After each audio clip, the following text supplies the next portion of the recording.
नहीं हो सकता, और संसार का मालिक संसार नहीं होता।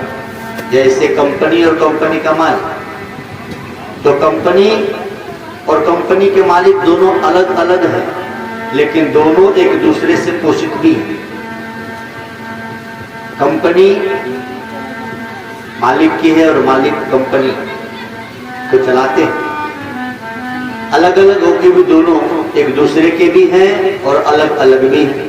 मालिक कंपनी नहीं है, कंपनी मालिक नहीं है, लेकिन ये भी उतना ही सही है कि मालिक की कंपनी है और कंपनी का मालिक है। तो संसार और संसार का मालिक दोनों अलग अलग हैं और फिर भी दोनों एक दूसरे के। ये बात यदि समझ में आ जाए तो फिर हम संसार में रह के संसार के मालिक से संबंध जोड़ पाए। जो संसार में है और संसार के मालिक से संबंध नहीं जोड़ पाए, तो संसार में दुखी है। खूब काम करते हुए भी दुखी, खूब मेहनत करते हुए भी दुखी। कारण कोई कंपनी के मालिक से पहचान न करे और खूब कंपनी में काम करे और पेमेंट ही ना पाए, तो खूब मेहनत करके भी बेकार है। लेकिन जो मालिक से मिला हुआ है तो कम काम करे तो भी पेमेंट मिले। तो जो खूब काम करे और मालिक से परिचित नहीं, कंपनी में काम करे और फिर भी मालिक उसको पेमेंट करे। संसार भी ऐसे ही है।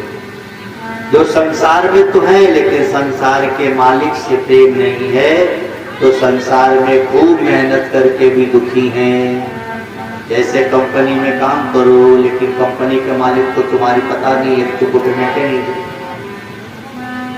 अब जो संसार में है और संसार के मालिक से जुड़े हुए वो सुखी है। देखो संत महापुरुषों को जुड़े हुए हैं और नजर में है मालिक। तो जो मालिक से जुड़े हैं, मालिक की नजर में है, वो कम करके भी आराम में है। और जो मालिक से दूर है, मालिक की नजर में नहीं है, वो बहुत काम करके भी परेशान है इस संसार में। यही संसार की सच्चाई है। अब कंपनी में तो हम काम करते ही, तो मालिक से पहचान बनाने में क्या बड़ी बात है। जबकि मालिक की कंपनी है तो स्वाभाविक है जिसकी कंपनी है वो कंपनी में आएगा जरूर। अब कहाँ आता है, कब आता है, इसकी जानकारी हमको लेनी होगी। तो हम भी इस कंपनी में काम करते हैं संसार की, और इसका मालिक परमात्मा है। अब परमात्मा इस कंपनी में कहाँ मिलेगा? कंपनी तो बहुत बड़ी है, उसका ऑफिस कहाँ है, उससे बात कैसे होगी, क्या कहेंगे तो हमारी बात मानेंगे। इन बातों के लिए जैसे इंक्वायरी ऑफिस होती है, वैसे ही सत्संग भी इंक्वायरी ऑफिस से बताएगा भगवान कहाँ मिलेंगे, कैसे मिलेंगे, कैसे दिखेंगे। और यहाँ आने के बाद आपको जब एक बार पता मिल जाए, तरकीब मिल जाए, युक्ति मिल गई तो मुक्ति मिल गई। युक्ति से मुक्ति सहज हो जाती है और युक्ति के बिना मुक्ति मिले ही नहीं पाती है। पता न कितनी 84 की चौकड़ी हम पार कर जाते हैं। तो सत्संग मुक्ति देता है, युक्ति देता है, युक्ति से मुक्ति देता है सत्संग। इसीलिए कहते हैं तुलनता ही सकल मिली, जो सुख लो सत्संग। राजा परीक्षित भगवत कथा सुनने बैठे हैं। 7वां दिन आया, 7वां दिन है, परीक्षित बैठे हैं। सुखदेव जी को लगा कि 7वां दिन है, अभी भी यदि इसका मोह दूर नहीं हुआ तो मेरा कथा सुनाने का लाभ क्या है। आखिरी बात बड़ी सुंदर गुरु सुखदेव जी ने राजा परीक्षित को कही। सुखदेव जी ने कहा कि परीक्षित, मैं संत हूं और मेरे अच्छे बुरे सभी शिष्य हैं, छोटे बड़े सभी लोग हमसे जुड़े हुए हैं। एक चांडाल है, वो भी मेरा शिष्य है।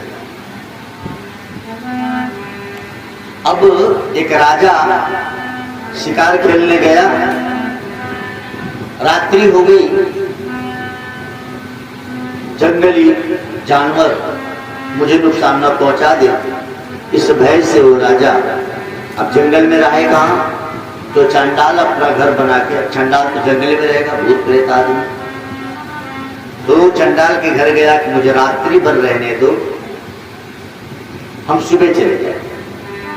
चंडाल ने कहा कि देखो साहब, 2 घर है मेरे पास, एक में हम पत्नी बच्चों के साथ रहते हैं और एक जो घर है उसमें हम हाड़ मांस रखे खाते हैं, जो बच जाता है रखते हैं। तो चाहो तो उसमें रह सकते हो, ये घर में तो पत्नी बच्चों के साथ भी विश्राम करते हैं। अब राजा की मजबूरी, जब दूसरे घर में गया तो हाड़ मांस रखे हैं तो बदबू आ रही थी, लेकिन नाक सिकोड़ते हुए सोचा चलो कैसे भी रात बिता। जब गया तो अच्छा नहीं लगा, लेकिन रात भर रहा तो उस गंदगी में, उस बदबूदार घर में भी रहने की उसको आदत सी पड़ गई। सुबह हुआ तो कहता है उस चंडाल से, वो राजा कि मैं तेरा घर खाली नहीं करूंगा, ये तो घर मेरा है। जिस घर में जाने पर बदबू आ रही थी, हड्डी मांस रक्त की थी, वही घर रात्रि भर में उसे अच्छा लगने लगा और चंडाल से कहता है कि मैं तेरा घर खाली नहीं करूंगा। कथा सुखदेव जी परीक्षित से कह रहे हैं कि अब वो मेरा शिष्य है और राजा उसका घर खाली नहीं कर रहे, बताओ मैं क्या करूं। परीक्षित की भुजाएं फड़फड़ा उठी, गुरुदेव कहाँ है, मुझे आदेश कीजिए, मैं यहीं से बाण मारूंगा और मर जाएगा। मेरे राज्य में ऐसा अन्याय, तो चंडाल का घर खाली न करे। सुखदेव जी ने कहा कि तू ऐसा नहीं कर सकता। बोले क्यों? बोले तुझसे नहीं होगा परीक्षित बेटा। बोले आप आज्ञा तो दो। सुखदेव जी ने कहा कि वो राजा तू ही है। 7 दिन से भागवत सुन रहा है, जैसे वो राजा चंडाल के घर में गया तो बदबू दे रहा था, हाड़ मासी तो था उस घर में, और कुछ दिनों बाद अब कह रहा है कि घर मेरा, उसको प्रेम हो गया हाड़ मास के घर से। तो तेरा शरीर भी हाड़ मास का ही तो है, ये चंडाल का ही तो घर है, अब इसको छोड़ने में तुझे इतनी परेशानी क्यों है? और ये बात परीक्षित को समझ में आ गई। अब लगा कि मेरा शरीर भी हाड़ मास का है। जब हम इसमें आए तो रो रहे थे, जब जन्मे थे, करी कहाँ अब इतनी बदबू वाली शरीर, लेकिन अब यही शरीर प्यारी लगती है, इसे छोड़कर भजन करना अच्छा नहीं लगता, राम जी के द्वार जाने का मन नहीं करता। तो ये शरीर हमारा काल रूपी देव का है, ये शरीर हाड़ मास का है।